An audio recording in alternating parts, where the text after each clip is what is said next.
Hey everybody, welcome back. It's Kermit the Gaming Hermit here for another pickups video.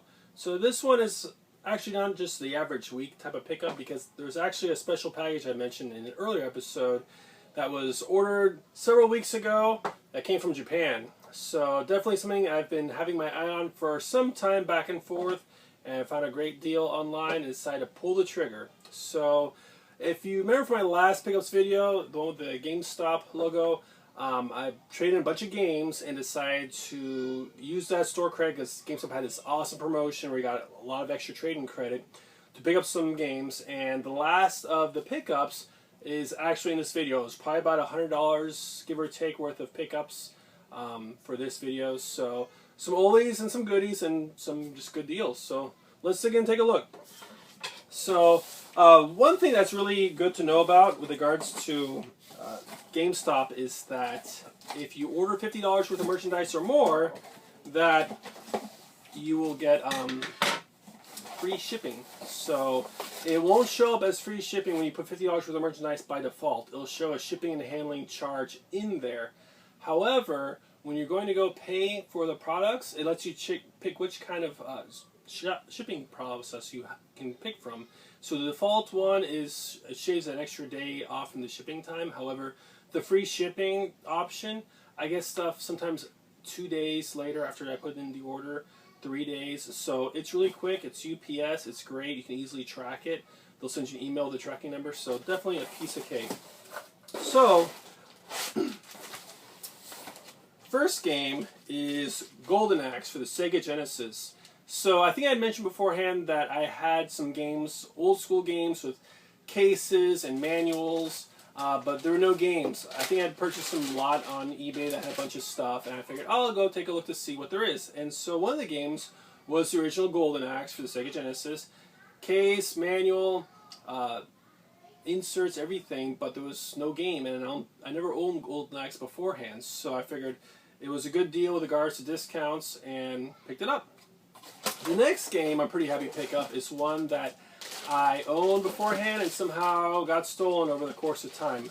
When exactly, I don't know. It's just one of those things to where I really recommend, and I'm learning this lesson the hard way, is to keep a good inventory of what you own, because you never know if you might invite someone over or there's a move, and sometimes things go missing. And unless you have a strict record keeping with regards to inventory, then you're going to miss out on some things. And so this next game is DuckTales for the original NES. So DuckTales 2 I never owned. That game is an arm and a leg.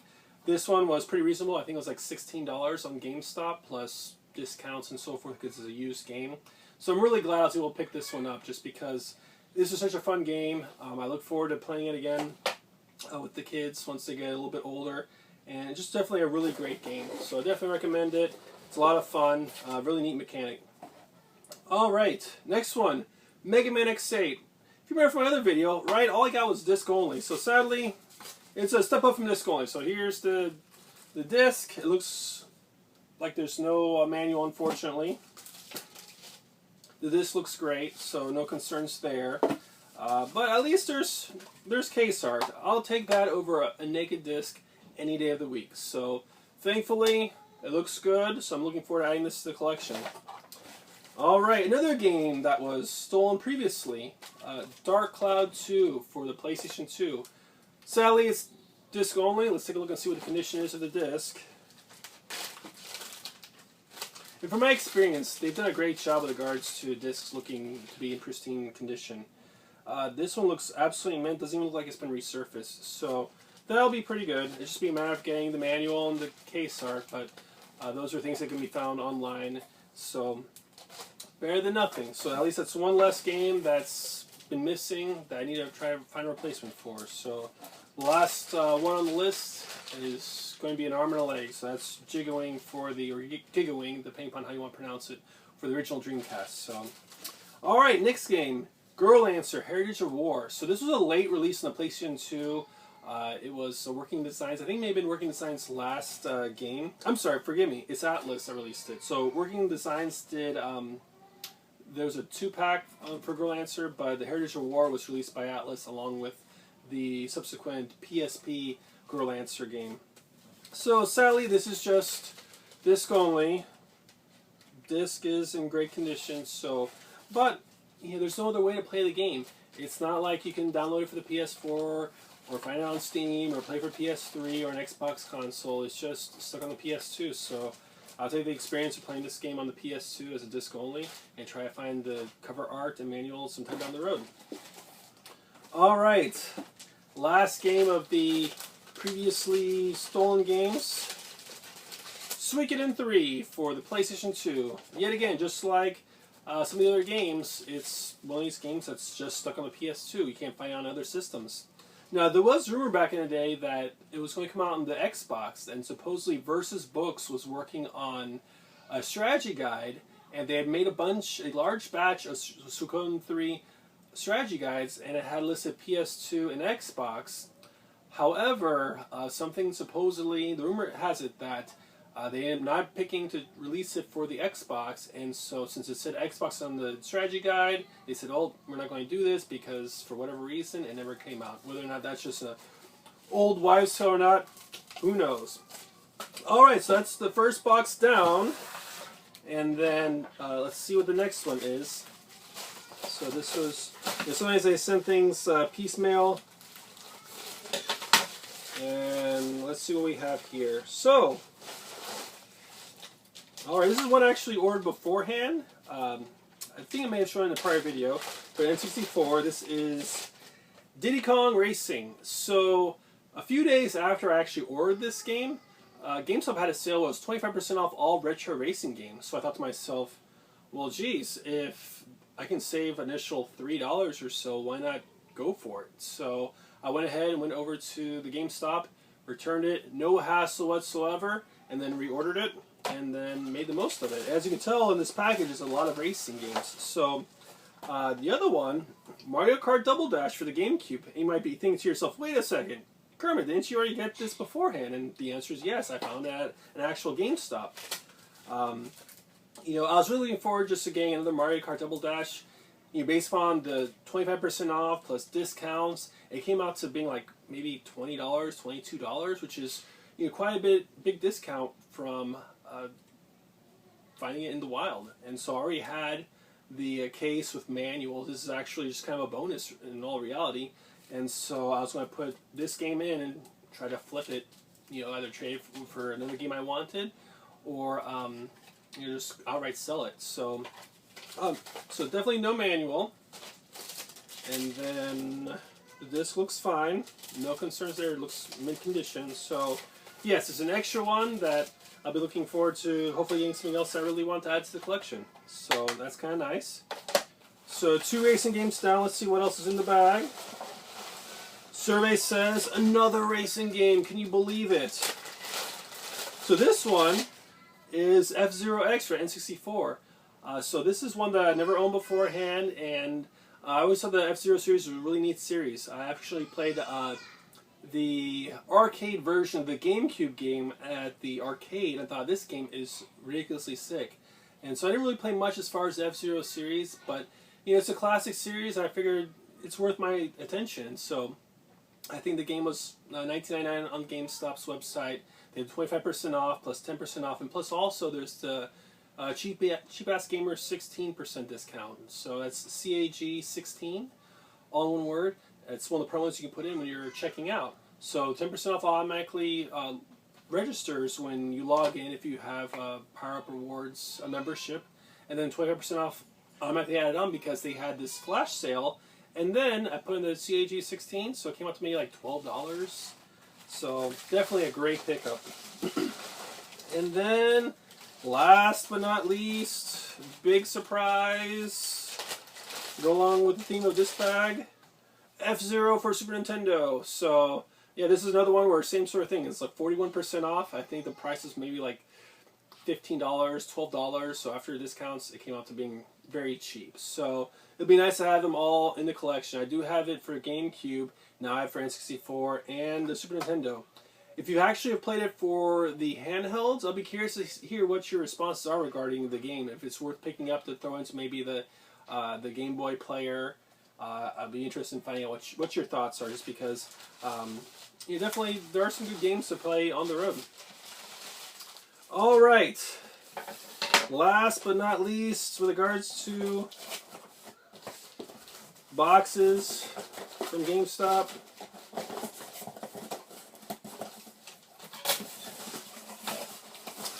Alright, it's not that thrilling, but it's the last one. So, Rossetti Animal Crossing Amiibo. So, my kids have the Animal Crossing game for the Wii U.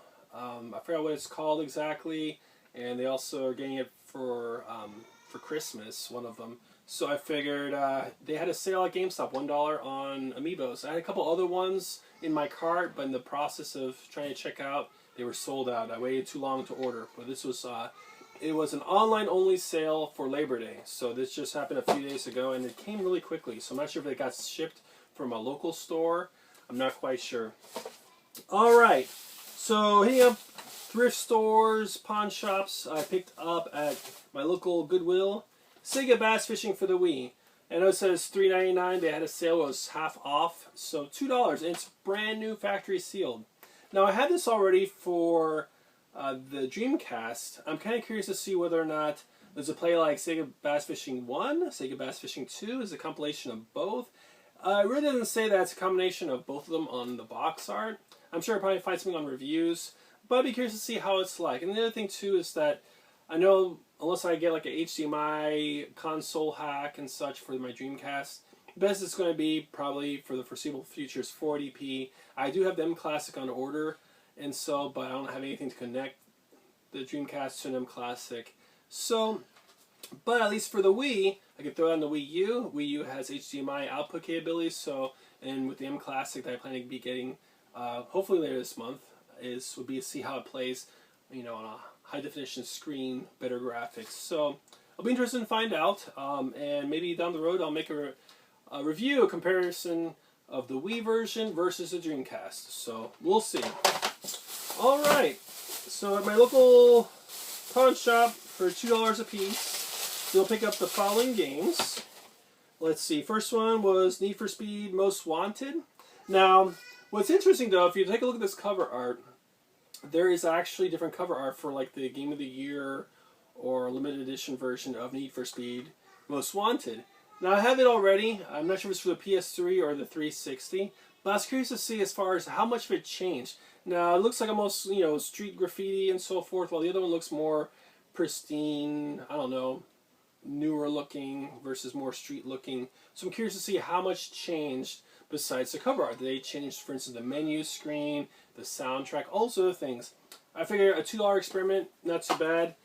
Came with the manual as well as the disc, and the disc was in good condition. I don't buy them if they look like they're in poor condition. Let's see, I picked up for the PS3 Need for Speed Undercover. It's one I never had before. I figured I'd give it a try for $2. You know, fun racing game. Why not? Now, my experience with Call of Duty is when I started back on the original Xbox 360 playing Call of Duty 2. I never did pick up the original Call of Duty on PC or the releases on the original Xbox. So I found Call of Duty Finest Hour for the original Xbox. I figured for $2, why not give it a try? If I pick up the PC version, I can see how it compares. And so I'm kind of curious to see. I mean, Call of Duty 2 was a good experience. I'm not really a big stickler when it comes to graphics and first-person shooters. I mean, I could sit right now and play Wolfenstein 3D or original Doom 3D and have a great time playing them. So, you know, they might be old, but oldies but goodies. So it'll be interesting to see how it looks. For the kids, they love playing on the Kinect. I got for the Xbox 360, Deca Sports Freedom. It's a Hudson game, which is interesting. It has a Hudson on here, just because I believe Hudson was purchased up by Konami. You can tell because anytime you see like a Bomberman game from like this generation or last gen, for the most part, it wouldn't say Hudson, I don't believe. I believe usually it'd say Konami, and so they acquired them. So for instance, the TurboGrafx 16 Mini that's coming out, what's the company behind it? Konami, because they purchased Hudson Soft, which did a lot of the game developing for NEC. For the PS2, Rebel Raiders Operation Nighthawk by Kando and released by XS Games. So it looks kind of like a Ace Combat style game. The graphics on the case art looks pretty nice. This was in great condition. nice manual. Never played the game. It was probably one of those games by a small publisher to where it really didn't get much press. So I look forward to giving it a try and see how it plays. Let's see. This one definitely got good reviews. It's splashed down to the PS2, published by Infogrames/Atari. So this is by Rainbow Studios. So Rainbow Studios during this generation, they were rocking it out when it came to racing type games. So anytime it said Rainbow Studios, it was anything to do with wheels or water, it was gold. So I never played this game, but I figured all the other reviews for other games similarly had really great reviews. I believe this one had really great reviews from I remember reading it back in the days, but I never picked it up, never got around to it. For $2, I figured, why not? Alright, for the PS3, The Sims 3. Not really a big Sims type fan. I figured it might be fun to give it a try for $2. I mean, you know, what's a game rental these days? $2, $3, $4. I figured I'd give it a try and see if there's some fun to be had. I'm sure I could get $2 worth of fun out of it, so no concerns there. And then, last but not least, Deadpool for the Xbox 360. So, I know there's a newer version for the PS4, I believe maybe Xbox One. But this one, I mean, if I go to GameStop, it's probably like $20 or so, probably a little bit more for the newer version. I figured I'd give it a try for $2. Really can't go wrong. Alright, last but not least, the game I've been waiting for, and maybe a few of you have been waiting for, is seeing what came from Japan.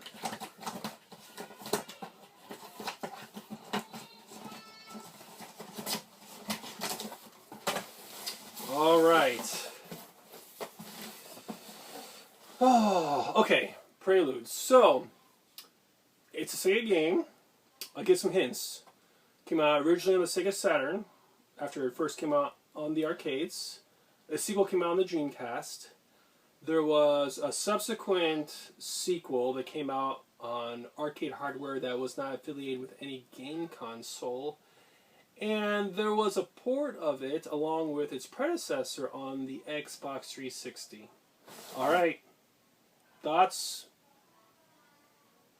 Any guesses? Going once, going twice? Yes, you're right. Such a smart audience. Alright, it's Virtua-On, Cyber Troopers, Virtua-On Force. So, for the Xbox 360, a Japan exclusive. Never came out in Europe, never came out in Brazil or North America. This is strictly from Japan, only in Japan. So, when I was stationed in Japan, I did pick up an Xbox 360 while I was there. Microsoft was not very popular, so it was a shame to see some games that only came out in Japan on the 360 and think, will it ever come out to the United States? And sadly, there were games that Sega would put forth, but they made it digital only, and I was always wondering whether they'd bring this digitally to the United States, and they never did. My understanding is that I think they even put out a, what was it? They put out an arcade stick, the twin stick, like they have from the Sega Saturn, and also the Dreamcast had a twin stick. So didn't try to get that because I knew that'd be too pretty of a penny, way too rich for my blood. So this one I'll definitely be doing a separate video for it, unboxing, and take a look at all the goodies. I looked at several screenshots, trying to find an unboxing video of this. I could find, I think maybe one. I think maybe in Italian. So. It was a good video, but I don't speak Italian, so this might be potentially the first video in English as far as unboxing for this game. So it has some good weight to it. It's about a good 2 inches thick. Has some nice screenshots and such. Of course, it's from Royal Box 15. It has soundtracks in it, so I look forward to seeing that just because, I mean, who doesn't like arcade music? Gosh, you can't help but get excited about it. So, yeah, that is it. So we'll have a separate unboxing video for this, and we'll see what comes out for next week. I think this past next week, we'll see. I'm not sure there's some good sales coming up, but I'm always taking a look to see what deals are to be had.